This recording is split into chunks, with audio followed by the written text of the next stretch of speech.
larangan ng patugmaan ng kataga. Marami nagulat ng sumulat na matalinghagang salita, mula sa hilaga patungong kanan hanggang itaas pa ilalim. Bawat letra ko na tinigla, sinangkapan pinatalim. Talino ko naging literal ng itaas ko ang pamilang. Ang maging isang alamat sa mga pantas, ako'y ibilang. Talento ko na pinulito na hinubog ng 2 dekada. Pinakapayak ko na estilo pati na ang simpleng abakada. Ang pang-abay, ang pang-uwi, ang pandiwi pinagtambal para makabuo ng isang obra sa mga tangi panggimbal. Nangitapa ko ang aking paa sa lupa ng aming eskenita. Dumalo yung mga batingaw, bumugso ang dugong makakaapo. Ang mandirigma na may malaw na kaalaman. Blaze one ang apoy na itim na galing pa sa kailali-laliman. Inihayag ang aking lathala, ang karanasan ng mandirigma na binalang ka sa mga pantig, palapantigan at mga tugma na mula sa ilalim isang eskenita. Ang propeta ng inatangan, Blaze one ang apoy na itim na galing pa sa kailali-laliman. Inihayag ang aking lathala, ang karanasan ng mandirigma na binalang ka sa mga pantig, palapantigan at mga tugma na mula sa ilalim isang eskenita. Ang propeta ng inatangan, Blaze one ang apoy na itim na galing pa sa kailali-laliman. Musikang Tagalog ang unang lumapat sa aking tenga at sa mga bantog.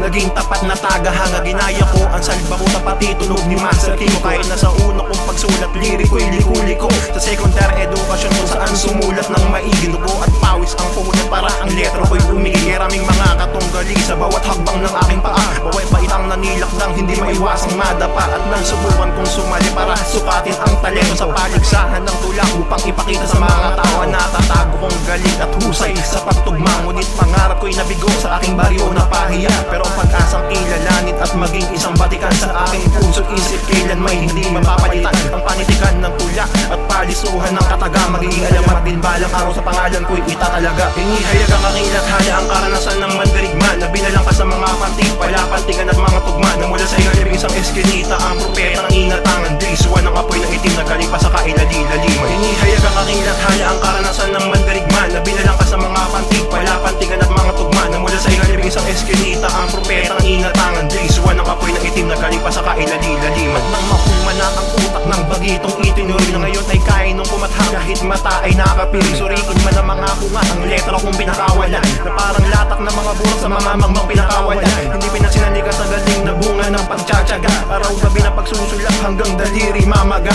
Ang pag-asang kilalanin at maging isang batikan sa larangan na malaliman na tugma at ulang pamparitikan. Di na kailangan may tropeyo o patunay na nagwagi, tanging katibayan ko ang likha, titik pati pagpursigi. Ang apat na sulok ng halik ang humalili nagpatibay, para malinang ang isang natural na hindi akalain mapapatibay ng pagsubok. Panahon mga kritiko na siyang humasa sa pagdating at takdang panahon ay tatawaging dalubatas. Ang pangalang niyurakan pinulani, tinaboy ang apoy na itim mula sa dilim na may lugong pula na dumadalo. Inihayag ang aking lathala, ang karanasan ng mandirigma na binalang ka sa mga pantig, palapantigan at mga tugma na mula sa ilalim isang eskenita. Ang propeta ng inatangan, Blaze one ang apoy na itim na galing pa sa kailali-laliman. Inihayag ang aking lathala, ang karanasan ng mandirigma na binalang ka sa mga pantig, palapantigan at mga tugma na mula sa ilalim isang eskenita. Ang propeta ng inatangan, Blaze one ang apoy na itim na galing pa sa kailali-laliman. Inihayag ang aking lathala, ang karanasan ng mandirigma na binalang ka sa mga pantig, palapantigan at mga tugma na mula sa ilalim isang eskenita. Ang propeta ng inatangan, Blaze one ang apoy na itim na galing pa sa kailali-laliman. Inihayag ang aking lathala, ang karanasan ng mandirigma na binalang ka sa mga pantig, palapantigan at mga tugma na mula sa ilalim isang eskenita. Ang propeta ng inatangan, Blaze one ang apoy na itim na galing pa sa kailali-laliman. Inihayag ang aking lathala, ang karanasan ng mandirigma na binalang ka sa mga pantig, palapantigan at mga tugma na mula sa ilalim isang eskenita. Ang propeta ng inatangan, Blaze one ang apoy na itim na galing pa sa kailali-laliman. Inihayag ang aking lathala, ang karanasan ng mandirigma na binalang ka sa mga pantig, palapantigan at mga tugma na mula sa ilalim isang eskenita. Ang propeta ng inatangan, Blaze one ang apoy na itim na galing pa sa kailali-laliman.